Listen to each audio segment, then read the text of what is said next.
This is Scott Becker with the Becker Private Equity and Business Podcast. Today's discussion is 3 stats that should alarm you. First, the gross domestic product showed an increase in the first quarter of 1.3%.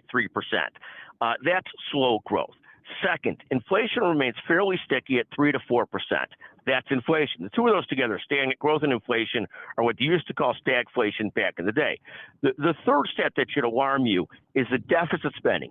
Right now, we're deficit spending an amount of 6 to 8% of the economy, about $2 trillion a year out of $28 trillion, 6, 7, 8%. And when you look at these 3 stats together, stagnant growth, 1.3%, inflation, 3 to 4%, and again, deficit spending was 6 to 8%. Those are the numbers that don't add up. We ought to get this fixed as a nation. Thank you for listening to the Becker Private Equity Business Podcast. As we say often, debt kills companies, countries, and families. Let's get that deficit under control. Thank you for listening to the Becker Private Equity Business Podcast.